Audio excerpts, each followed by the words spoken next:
পৃথিবীতে এমন কিছু দেশ আছে যেখানে একবার পা রাখলে ফিরে আসা সবসময় নিশ্চিত নয়। যুদ্ধ, অপরাধ আর অজানা বিপদের ছায়ায় ঢাকা এই দেশগুলো শুধু মানচিত্রে নয়, বাস্তবেই ভয়ঙ্কর। আজ আমরা জানবো বিশ্বের টপ 10 সবচেয়ে বিপজ্জনক দেশ, যেখানে ভ্রমণ মানেই ঝুঁকির মুখে নিজেকে ঠেলে দেওয়া।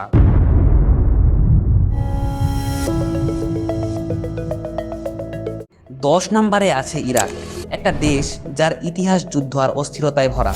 2003 সালের ইরাক ওয়ারের পর থেকে এখানকার নিরাপত্তা পরিস্থিতি পুরোপুরি স্বাভাবিক হয়নি।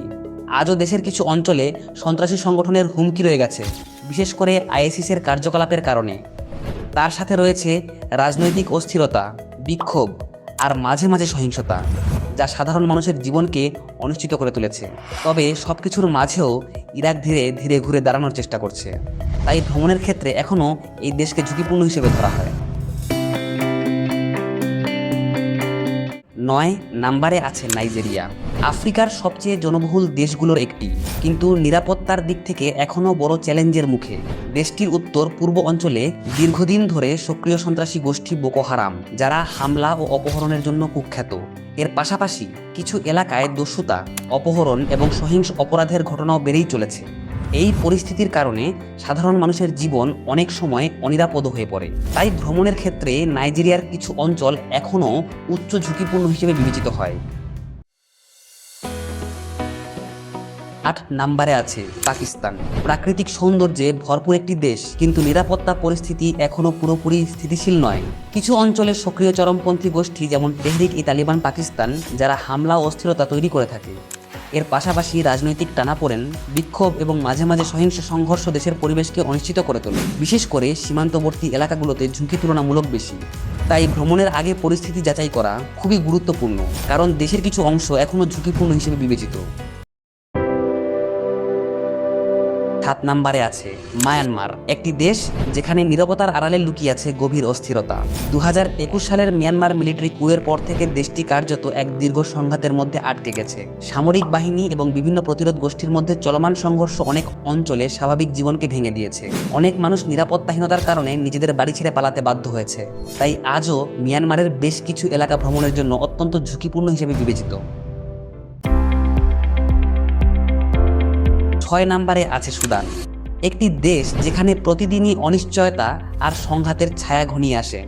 2023 সালে শুরু হওয়া সুদান কনফ্লিক্ট দেশের পরিস্থিতিকে আরও ভয়াবহ করে তোলে। সামরিক বাহিনী ও প্রতিদ্বন্দ্বী শক্তির মধ্যে সংঘর্ষে অনেক শহর ক্ষতিগ্রস্ত হয়েছে, আর সাধারণ মানুষ পড়েছে সবচেয়ে বড় বিপদে: খাদ্য সংকট, নিরাপত্তাহীনতা এবং বাস্তুচ্যুতি। সব মিলিয়ে এক গভীর মানবিক সংকট তৈরি হয়েছে এখানে। তাই সুদানের বেশিরভাগ অঞ্চলই এখন ভ্রমণের জন্য অত্যন্ত ঝুঁকিপূর্ণ হিসেবে বিবেচিত। 5 নম্বরে আছে সিরিয়া, একটি দেশ যার নাম শুনলেই মনে পড়ে দীর্ঘ এক যুদ্ধের গল্প। 2011 সালে শুরু হওয়া সিরিয়ান সিভিল ওয়ার আজও পুরোপুরি শেষ হয়নি। বছরের পর বছর সংঘর্ষে ধ্বংস হয়েছে শহর, ভেঙে পড়েছে অসংখ্য পরিবারের স্বপ্ন। লক্ষ লক্ষ মানুষ নিজেদের ঘর ছেড়ে অন্য দেশে আশ্রয় নিতে বাধ্য হয়েছে। তাই আজও সিরিয়ার অনেক অঞ্চল ভ্রমণের জন্য অত্যন্ত ঝুঁকিপূর্ণ হিসেবে বিবেচিত। 4 নম্বরে আছে ইয়েমেন, একটি দেশ যেখানে প্রতিদিন বেঁচে থাকাই যেন এক যুদ্ধ। 2014 সাল থেকে চলমান ইয়েমেন সিভিল ওয়ার দেশটিকে ঠেলে দিয়েছে এক গভীর সংকটে। সংঘর্ষ, খাদ্য সংকট এবং চিকিৎসার অভাবে লক্ষ লক্ষ মানুষ মানবিক বিপর্যয়ের মধ্যে দিন কাটাচ্ছে।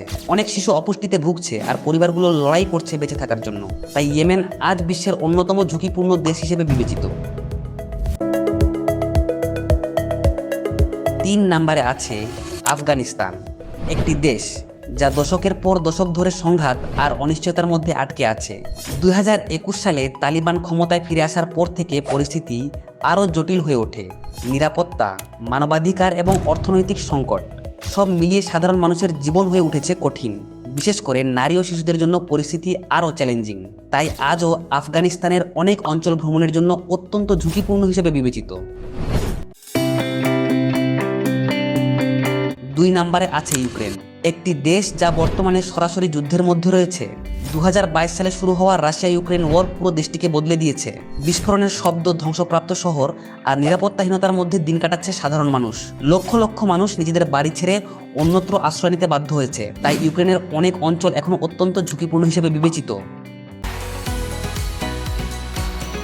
এক নম্বরে আছে দক্ষিণ সুদান, পৃথিবীর সবচেয়ে ঝুঁকিপূর্ণ দেশগুলোর একটি। 2011 সালে স্বাধীনতা পাওয়ার পরও সাউথ সুদান সিভিল ওয়ার দেশটিকে গ্রাস করে। সংঘাত, দারিদ্র্য আর খাদ্য সংকটে আজও সংগ্রাম করছে লাখো মানুষ। নিরাপত্তাহীনতা ও অস্থিরতার কারণে সাধারণ জীবন এখানে প্রায় অসম্ভব হয়ে উঠেছে। তাই দক্ষিণ সুদান আজ বিশ্বের সবচেয়ে বিপজ্জনক দেশগুলোর মধ্যে শীর্ষে অবস্থান করছে। এই ছিল বিশ্বের সবচেয়ে বিপজ্জনক 10টি দেশ। আলিকার কোনো দেশটি তোমাকে সবচেয়ে বেশি অবাক করেছে? কমেন্টে জানাও। ভিডিওটা ভালো লাগলে একটা লাইক দাও, আর এমন আরও ভয়ঙ্কর অজানা তথ্য জানতে এখনই সাবস্ক্রাইব করো। পরের ভিডিওতে আবার দেখা হবে। ততক্ষণ পর্যন্ত ভালো থেকো।